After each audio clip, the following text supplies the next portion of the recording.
कभी सोचा है हजारों साल पहले लिखे गए ग्रंथों की बातें आज हमारी आंखों के सामने सच कैसे हो सकती हैं? भविष्य मालिका और कल्कि पुराण में जो लिखा गया था वो आज घटित होता दिख रहा है। दुनिया भर में फैली अशांति, प्रकृति का गुस्सा और टूटते हुए इंसानी रिश्ते, क्या ये सब सिर्फ इत्तेफाक है या फिर ये उन प्राचीन ग्रंथों में छिपे एक अंतिम अध्याय की शुरुआत है? कहते हैं उन शास्त्रों में एक ऐसा गहरा रहस्य छिपा है जो सीधे सीधे कल्कि अवतार के जन्म, उनके समय और उनके असली रूप को आज की घटनाओं से जोड़ता है। आज हम उसी अंतिम सच से पर्दा उठाएंगे जिसे जानने के बाद आप इस दुनिया को एक बिल्कुल नए नजरिए से देखने पर मजबूर हो जाएंगे। श्रीमद् भागवत पुराण में हजारों साल पहले कलयुग की जैसी तस्वीर खींची गई थी, उसे सुनकर रोंगटे खड़े हो जाते हैं। ऐसा लगता है मानो लिखने वाले ने कोई भविष्यवाणी नहीं बल्कि हमारे आज के समय को अपनी आंखों से देखा हो। उसमें लिखा है कि कलयुग में इंसानों की उम्र, धन, रूप और चरित्र सब कुछ धीरे धीरे खत्म हो जाएगा। पुराण हमें बताते हैं कि एक वक्त ऐसा आएगा जब इंसान की औसत उम्र सिर्फ 20 से 30 साल रह जाएगी। लोग छोटी छोटी बातों पर एक दूसरे की जान ले लेंगे, बेटा बाप का और बाप बेटे का दुश्मन बन जाएगा।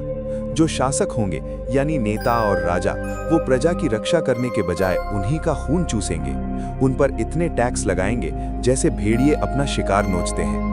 ग्रंथों में साफ लिखा है कि कलयुग के चरम पर धर्म का नामो निशान मिट जाएगा। लोग वेदों और शास्त्रों को गाली देंगे।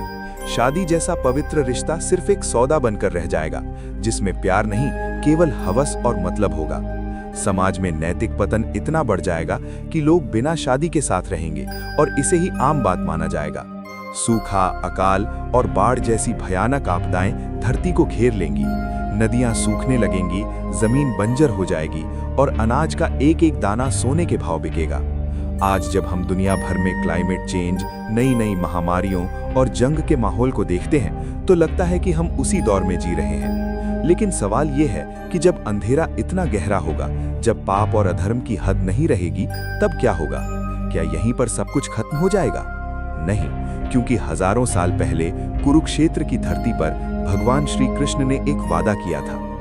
श्रीमद् भगवद गीता में भगवान कृष्ण कहते हैं, यदा यदा हि धर्मस्य ग्लानिर्भवति भारत अभ्युत्थानम अधर्मस्य तदात्मानं सृजाम्यहम्। इसका सीधा सा मतलब है, हे भारत, जब जब इस धरती पर धर्म घटेगा और अधर्म बढ़ेगा, तब तब मैं खुद को इस धरती पर प्रकट करूंगा। इसी वादे को पूरा करने के लिए, कलयुग के इस घने अंधेरे को मिटाने के लिए भगवान विष्णु अपने 10वें और आखिरी अवतार में आएंगे। वो अवतार जिसे हम सब कल्कि के नाम से जानते हैं। तो सबसे बड़ा सवाल, ये अवतार कब और कहां होगा? कल्कि पुराण और अग्नि पुराण हमें इसके बारे में साफ साफ संकेत देते हैं। एक श्लोक कहता है, संभल ग्राम मुख्यस्य ब्राह्मणस्य महात्मनः भवने विष्णु यशस्य कल्किः प्रादुर्भविष्यति। ये श्लोक बताता है कि भगवान कल्कि का जन्म संभल नाम के गांव में विष्णु यश नाम के एक महान ब्राह्मण के घर में होगा। उनकी मां का नाम सुमति होगा। माना जाता है कि ये संभल गांव आज के उत्तर प्रदेश के मुरादाबाद जिले में है, जिसे गंगा और रामगंगा नदियों के बीच की भूमि माना जाता है। और जानते हैं सबसे चौंकाने वाली बात क्या है? हाल ही में 19 फरवरी 2024 को भारत के प्रधानमंत्री नरेंद्र मोदी ने ठीक उसी संभल गांव में श्री कल्कि धाम मंदिर की नींव रखी है। ये दुनिया का शायद अकेला ऐसा मंदिर है जो किसी भगवान के अवतार लेने से पहले ही उनके स्वागत में बनाया जा रहा है।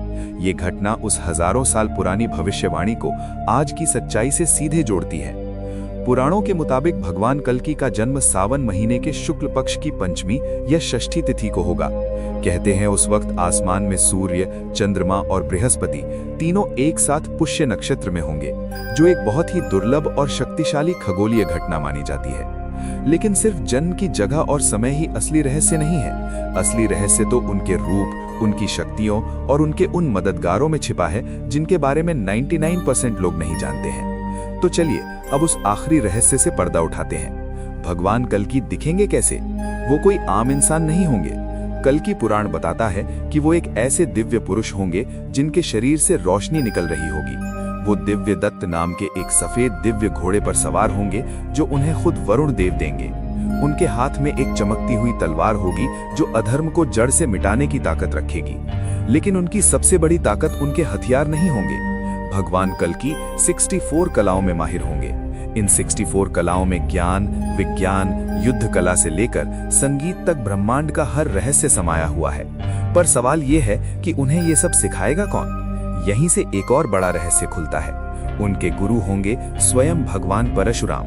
भगवान परशुराम जो खुद विष्णु के छठे अवतार हैं और अमर हैं, वो आज भी महेंद्र पर्वत पर तपस्या कर रहे हैं। वही भगवान कल्कि को सारी दिव्य विद्याएं और खतरनाक हथियारों का ज्ञान देंगे। अपनी शिक्षा पूरी करने के बाद कल्कि भगवान शिव की कठोर तपस्या करेंगे, जिनसे उन्हें वो दिव्य शक्तियां मिलेंगी जो इस दुनिया में किसी और के पास नहीं है। लेकिन क्या भगवान कल्कि ये जंग अकेले लड़ेंगे? बिल्कुल नहीं। और यहीं पर खुलता है सबसे आखिरी और सबसे बड़ा रहस्य, 7 चिरंजीवियों की भूमिका। सनातन धर्म में 7 ऐसे महापुरुष हैं जो अमर हैं।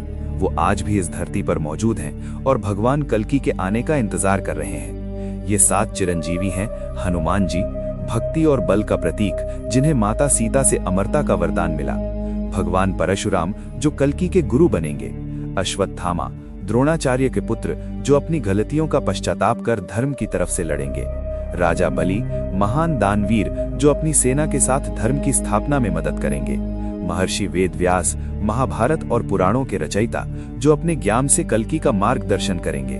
विभीषण, जिन्होंने रावण के खिलाफ जाकर धर्म का साथ दिया, वे अपनी नीतियों से कल्कि की मदद करेंगे। और कृपाचार्य, महाभारत के महान गुरु, जो अपने युद्ध कौशल से धर्म की सेना को मजबूत करेंगे। यही है वो दिव्य सेना जो हजारों सालों से इंतजार में है। जब कल्कि आएंगे तो ये 7 महापुरुष सामने आएंगे और धर्म की स्थापना के लिए होने वाले आखिरी महायुद्ध में उनका साथ देंगे। अब बात करते हैं उस आखिरी जंग की। भगवान कल्कि का दुश्मन कौन होगा? उनका दुश्मन कोई एक इंसान या देश नहीं, बल्कि खुद कलि पुरुष होगा, यानी कलयुग का जीता जागता रूप। कलि पुरुष पाप, लालच, नफरत और अधर्म का प्रतीक है। वो हर उस इंसान के दिमाग में रहता है जो सही रास्ते से भटक चुका है। कल्कि पुराण में इस आखिरी युद्ध का बहुत भयानक जिक्र है। ये एक ऐसी जंग होगी जो धरती पर पहले कभी नहीं लड़ी गई। एक तरफ होगी भगवान कल्कि और उनकी दिव्य सेना, और दूसरी तरफ होगा कलि पुरुष और उसकी राक्षसी सेना, जो इंसानों के अंदर के ही अंधेरे से पैदा होगी। इस महायुद्ध के बाद धरती से सभी पापियों और अधर्मियों का सफाया हो जाएगा।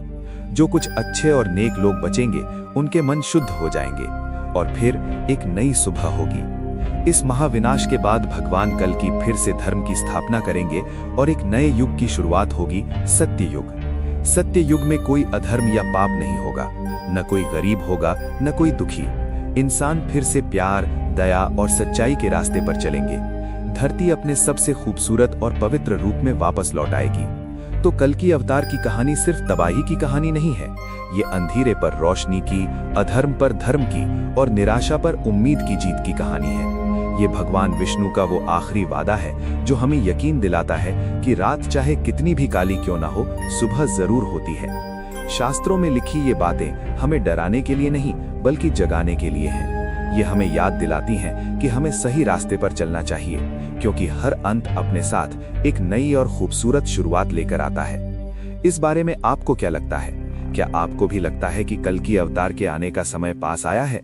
शास्त्रों में बताई गई कौन सी बातें आपको आज के दौर में सच होती दिख रही हैं? अपनी राय हमें नीचे कमेंट्स में जरूर बताइए। अगर आपको ये जानकारी अच्छी लगी और आप ऐसे ही गहरे और रहस्यमय विषयों को जानना चाहते हैं, तो इस वीडियो को लाइक करें, अपने दोस्तों और परिवार के साथ शेयर करें और हमारे चैनल को सब्सक्राइब करना न भूलें। जय श्री कल्कि, धर्म की जय हो।